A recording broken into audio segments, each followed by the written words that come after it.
Assalamualaikum warahmatullahi wabarakatuh. Selamat siang. Siang. Kami Persit Kartika Chandra Kirana Cabang 67 Yonif 131 Korcaprem 032 PD1 Bukit Barisan. Kali ini kami akan mengadakan pelaksanaan podcast. Jadi judulnya Cabang 67 Podcast. Nah, sebelum saya memperkenalkan diri, saya akan memberikan sebuah pantun. Pergi ke toko kota membeli cemilan, Cakep. menghilangkan banyak beban. Cakep. Sebelum kita kenalan, Cakep. biar kita menjalin keakraban. Cakep. Pos dulu dong.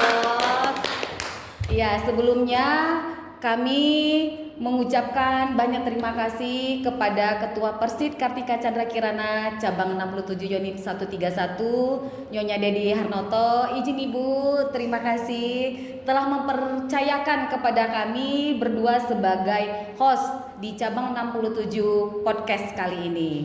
Sebelumnya juga saya akan memperkenalkan diri. Nama saya Sri Wahyuni Pane. Saya istri dari Letu Infantri Siswandi, Jabatan Danton Morse Kompi Bantuan Yonif 131. Nah, podcast kali ini saya tidak hanya sendirian, ibu-ibu. Saya ditemani oleh sahabat saya yang sangat-sangat luar biasa. Beliau adalah Selamat siang. Siang. Perkenalkan, nama saya Desi Dina Lora Sirait, istri dari Sekar W. Octavianus Gotong, Jabatan Bakom di Yonif 131 Braja Sakti. Oh iya. Nah, ternyata Bu Gotong, kali ini tuh kita kedatangan narasumber yang sangat luar biasa. Wow. Berdasarkan judul podcast kita yaitu atlet pencak silat yang berprestasi. Jadi narasumber kita juga adalah seorang ibu Persit. Pasti penasaran Bu Gultom nih dengan narasumbernya. Saya, Bu. Iya. Bukan cuma saya yang bertanya-tanya, Bu. Iya. Pasti juga ibu-ibu yang nonton podcast kita hari ini pasti juga pada penasaran Iya, siapa pasti. narasumber kita yang luar biasa hari ini ya, Bu. Atlet Ya? loh, seorang atlet gitu ya kan. Nggak Oke. semua orang bisa menjadi seperti itu ya, Bu ya. Iya, benar-benar. Nah, biar kita tidak penasaran, Apa siapa dia? dia? Dia adalah Selamat siang. Assalamualaikum Siang. warahmatullahi wabarakatuh. Waalaikumsalam Izin Ibu, warahmatullahi izin wabarakatuh. memperkenalkan diri. Nama saya Runi Veronica, istri dari Kopral Ahmad Rizal di Lubis. Kita banyak bertanya-tanya ya, Bu ya. Jadi Iya. sebaiknya saya di sini menjelaskan sedikit tentang pencak silat. Biasanya yang saya pernah baca dan yang pernah saya ketahui bahwa pencak silat ini konon katanya didirikan di tahun 1948. Jadi dulu katanya ya, Bu ya, pencak silat ini merupakan seni budaya yang digunakan bangsa Indonesia untuk melawan penjajah. bangsa Indonesia ya, bukan yang lain. Bukan yang Bukan yang lain. Hebat nggak, Bu, berarti Iya, pencak silat luar ini biasa. ya, Bu ya. Benar Bu Gultom. Dulu kan negara kita Indonesia ini pernah dijajah ya, Bu. Iya. Lubis kan, benar ya? Benar. Apalagi sekarang kita lihat kejadian begal, Begal. ada. Iya, begal di mana-mana. KDRT di mana-mana, kita sering dengar berita ya, Bu Iya. ya. KDRT di mana-mana. Jadi kita perlu belajar sepertinya pencak silat ini. Belum lagi di dunia pendidikan, Bu Gultom. Sekarang heboh dengan namanya bullying di dunia pendidikan. Jadi kayaknya sepertinya kita tuh anak-anak kita harus diberikan ilmu tentang pencak silat. Silat, iya. Jadi kita langsung aja lah, Bu. Saya udah nggak sabar nih mau bertanya ke Bu Lubis ini ya, Bu Iya, ya. iya. Jadi saya ada pertanyaan ini. Jadi apakah Bu Lubis ini dulu mengikuti pencak silat ini berdasarkan keinginan pribadi atau dorongan dari orang tua Ibu? Kan sama beda halnya seperti anak saya ya. Dia memang keinginannya sendiri, Keinginannya Bu, sendiri ya. untuk meminta kepada saya. Tapi saya orang tua yang sedikit ragu, nggak usah seperti itu. Kalau Bu Lubis sendiri bagaimana, bisa ceritakan ke saya atau ke Iya. ibu-ibu yang mendengarkan podcast kita kali ini. Terima kasih Bu. Jadi begini Bu, sedikit menceritakan sejarah saya. Kenapa saya bisa sampai kayak gini. Jadi dulu kelas 5 SD saya mulai latihan pencak silat. Itu merupakan dorongan dari mama saya. Didorong saya, dimasukkan saya ke sebuah perguruan pencak silat. Terus selang berlanjut selesai SD masuk saya ke SMP. Jadi kelas 1 SMP saya diajak sama pelatih saya untuk mengikuti sebuah pertandingan memperebutkan Piala Dan Yonif 113 Jaya Sakti di Aceh. Mengikuti event ya? Ya, Oh, event. ini event Tepatnya- pertama nih ceritanya. Iya, event pertama saya, Bu. Itu di SMP Di ya? SMP, kelas 1 SMP. Jadi itu memperebutkan kejuaraan Dan Yonif 113 Jaya Sakti, tepatnya di Kabupaten Biren, Provinsi Biren. Aceh. Dan alhamdulillahnya di si pertandingan itu saya juara 1. Jadi dari situlah saya termotivasi. Udah mah di situ aja saya mah, inilah skill saya. Daripada saya disuruh balet, disuruh nari, mungkin Lebih suka ke pencaksilat ya Bu iya, Lubis ya? berarti jiwa saya jiwa fighter. Iya, jiwa factor. Jadi benar. dari situ orang tua saya menyekolahkan saya SM ke SMA, SMA khusus atlet. Memang khusus atlet dan cabang yang saya geluti cabang pencak silat yaitu di SMA Negeri 9 Tunas Bangsa Banda Aceh. Di situ saya diasramakan, dibiayai oleh pemerintah. Tugas saya hanya sekolah dan berlatih untuk membawa nama sekolah, nama daerah dan nama provinsi saya. Oh, begitu ya. Itu buat sejarah saya. Iya. Nah, berkaitan dari cerita yang Bu Lubis sampaikan, Bu Lubis kan ternyata masuk di SMA khusus atlet. Nah, jadi saya ingin menanyakan tuh bagaimana sih Bu Lubis itu bisa menyeimbangkan di dalam dunia pendidikan antara belajar dan untuk menyeimbangkan atlet biar lebih fokus lagi di dalam pencak silatnya. Berarti pendidikannya oke. Iya, pencak silatnya Silatnya oke. oke. Itu bagaimana membalance-nya itu gitu loh. Jadi Bu, sedikit promosi juga tentang sekolah saya. Iya. Jadi di sana karena kami sekolah khusus atlet, di situ ada PPLP dan PPLD. PPLD itu merupakan diklat khusus tunas bangsa yang disekolahkan oleh pemerintah.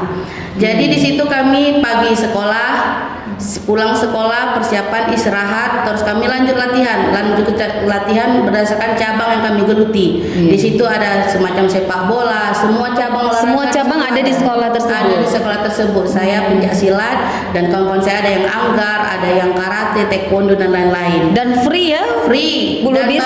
bahkan dibiayai dan diberikan uang saku. Nah, kira-kira sepertinya kita terinspirasi nih enggak, Bu Benar, Gultom ya? benar sekali. Kepengen nih pasti ibu-ibu persis semuanya seperti Bu Lubis. Ya, jadi dari situ pulang sekolah lanjut kami latihan untuk sore. Begitu siap sore jadi kami sholat maghrib berjamaah dan dilanjutkan dengan kajian agama. Kami di situ ditanamkan tentang ilmu-ilmu agama. Setelah itu baru ada les tentang pelajaran-pelajaran sekolah. Jadi itu yang menunjang begitu. bagaimana prestasi lancar tapi sekolah juga lancar. Jadi terseimbangkan gitu ya Iya. Bu Lubis. Berarti bisa nih anak-anak kita semuanya ya Bu Gultom Iya, masuk ke sekolah yang khusus atlet. Ternyata kita juga dibiayai anak-anak kita dalam pendidikan. Kemudian juga bisa fokus di dalam atlet sesuai keinginan yang digeluti anak-anak kita. Iya, Bu. Nah, jadi Bu Gultom, sesuai dengan judul podcast kita, cabang 67 podcast kali ini judulnya adalah Atlet Pencaksilat yang Berprestasi. Jadi kami berdua ini dan ibu-ibu Persib di luar sana kepengen apa sih prestasi yang sudah dicapai oleh Bu Lubis? Nah, apakah cuma event yang cuma tingkat daerah saja kah? Tingkat nasional atau bahkan tingkat internasional? Boleh diceritakan Bu Lubis? Jadi Bu, ada beberapa prestasi yang alhamdulillah sudah saya capai sebelum saya menjadi Persib.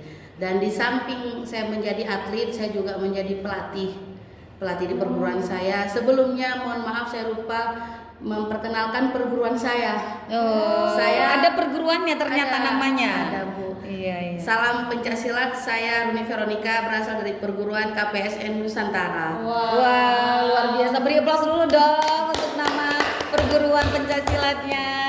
Alhamdulillah, sebelum menjadi Persib saya sudah melatih di pesantren, sebuah pesantren, dan di situ saya mempunyai anak didik, ada beberapa, ada 200-an. Terus alhamdulillah mereka sudah menjejaki anak tangga sampai ke tingkat daerah, sampai ke seleksi tingkat wilayah. Dan alhamdulillah saya juga dipercayakan sempat melatih di perguruan tinggi kebangsaan. Dan alhamdulillah juga mereka juga mahasiswa di situ sudah mengikuti ke tingkat Pekan Olahraga Mahasiswa Nasional. Wah, luar biasa ternyata Bu Lubis ini ya. Dan ini cuman beberapa yang sempat saya bawa karena saya merantau Bu, saya asalnya dari Aceh. Dari Aceh. Jadi iya. cuman beberapa yang sempat saya bawa semacam medali dan piala mungkin nggak terbawa Bu. Iya. Nah, ini di slide Ini alhamdulillah juara 1 kelas F putri. Ini piagam pertama saya yang saya ceritakan tadi Bu. Iya. Kelas 1 SMP saya mengikuti kejuaraan piala dan yonif 113 Ibu. Ya, dari batalion ini ternyata ya. Yang itu masih yonif 301 PKS Sidoarjo. Ini piagam tingkat Pokmil Pekan Olahraga Pelajar Wilayah Sumatera tahun 2004 Ibu. Ini di Ranah Minang sendiri. Di Ranah Minang, di tempat tinggal batalion kita sekarang ya. Ini Pekan Olahraga Pelajar Wilayah, dia se-Sumatera Bu. Nah, ini Pekan Olahraga Pelajar Nasional di Kalimantan Timur, di Samarinda. Nah, sebentar dulu Bu Lubis, ini kan di Kalimantan Timur cukup jauh nih ya. Jauh. Nah, kira-kira untuk masalah transport dan biaya segala macam itu apakah kita untuk berangkatnya saja bisa pakai biaya pribadi atau gimana Bu Lubis? Alhamdulillah Bu, itulah istimewanya menjadi atlet. Jadi semuanya free. Dibiayai. Mungkin kalau nggak menjadi atlet saya sampai sekarang nggak bisa naik pesawat. Nggak pernah naik pesawat, ternyata dari pencaksilat bisa naik pesawat gratis ya Bu Lubis ya. Berkat seragam yang warna hitam. Warna hitam, Saya bisa ya. naik pesawat, bisa mempunyai banyak teman di seluruh Indonesia. Nah, ini di tahun 2010 ya Bu Lubis Iya, ya. Bu. Ini di Kejurdawil, kejuaraan daerah wilayah. Dari Provinsi Aceh. Ini Nah, 2010 juga. Ya, ini Pekan Haornas Bu. Dan alhamdulillah saya di situ menjadi atlet terbaik. Atlet terbaik Iya, ya. ada pilihannya. Keren memang Bu Lubis nih ya. Ini Pekan Olahraga Wilayah di Batam, Kepulauan Riau. Kepulauan Riau tahun 2011. Iya, alhamdulillah saya dapat juara dan ini memperbukan tiket menuju PON. Pekan Olahraga Nasional. Jadi ini tiket emasnya nih ceritanya. Tiketnya Bu, jadi yang Iya. diambil juara 1, 2, 3 Baru bisa ikut baru PON. bisa ikut PON. Luar biasa Bu Lubis. Ini Pekan Olahraga Mahasiswa Nasional di Kepulauan Riau Bu. 2011 Ya. juga. Ini selekda dari Bapomi. Ini Pomnas. Pomnas tahun 2013. Iya, Pekan Olahraga Ini di Yogyakarta Mahasiswa. juga nih ya. Di Jogja. Iya. Di Jogja Bu. Cukup jauh ya Bu Lubis Iya. ya. Ini di Bangka Belitung, Pekan Olahraga Wilayah sejajar dengan Prapon. Ini sama juga memperbukan juara untuk ke tingkat PON, tingkat CAT ya, untuk mengambil tiket PON. Nah, ini dia yang paling berharga di hidup saya, Pekan Olahraga Nasional di Jawa Barat. Dan alhamdulillah sudah 2 kali dari PON Pekanbaru di Riau Pekanbaru lanjut ke PON Jawa Barat. PON Jawa Barat. Di tingkat internasionalnya ada lagi nggak Bu Lubis? Kami pernah ke Vietnam Bu. Vietnam. Jadi Bu Lubis termasuk atlet yang diikut sertakan Iya Bu, alhamdulillah. dan dapat juara berapa ya Bu Gultom ya Bu Lubisnya ya? Di situ saya kalah Bu. Nah, Dan saya belum beruntung. iya, jadi sambil kita melanjutkan podcast kita, berarti ada suka dukanya ternyata Bu Lubis ya selama di pencak silat ini. Kalau berbicara tentang suka duka Bu, sukanya banyak, dukanya mungkin lebih banyak. Iya. Dukanya selama kami menjalani TC untuk pertandingan jauh dari orang tua, apalagi saya setiap pertandingan harus overweight karena di situ di pencak silat ini yang kita lawan kan 2 Bu. Yang pertama melawan diri kita sendiri itu berat badan, yang kedua melawan lawan yang di gelanggang. Nah, ini yang paling susah Bu Gultom, melawan diri sendiri berat badan. Gimana kita hobi makan nggak sih? Gitu ya Hobi kan? makan cita-cita kurus Bu. Iya, hobi makan cita-cita kurus Iya. benar. Dan selanjutnya gimana betul Bu Lubis? Nah dari situ dukanya jauh dari keluarga itu pasti Bu. Iya. Menahan rindu sampai bertahun. Cuman sukanya pun lebih banyak. Sukanya ya dapat uang saku, kalau menang dapat bonus, bisa keliling Indonesia, bisa keluar negeri, bisa naik pesawat, mempunyai relasi banyak. kawan-kawan banyak seluruh Indonesia, bisa dari Sabang sampai Merauke pun alhamdulillah Bu. Iya ya. Ternyata perjuangan Bu Lubis ini luar biasa ya. Luar Bu, biasa, ya. Bu. Kenapa saya bilang luar biasa?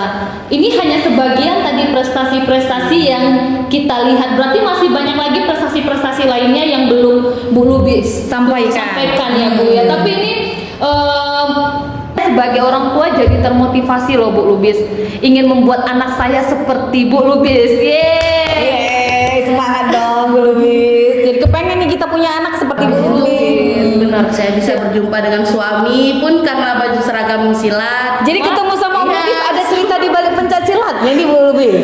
Oh, bisa diceritain sedikit nggak? Jadi kita penasaran nih, kepo kita nih, gimana sih nih ceritanya? Iya benar, gimana cerita? Jadi saya mempunyai teman sesama atlet. Jadi beliau juga tentara.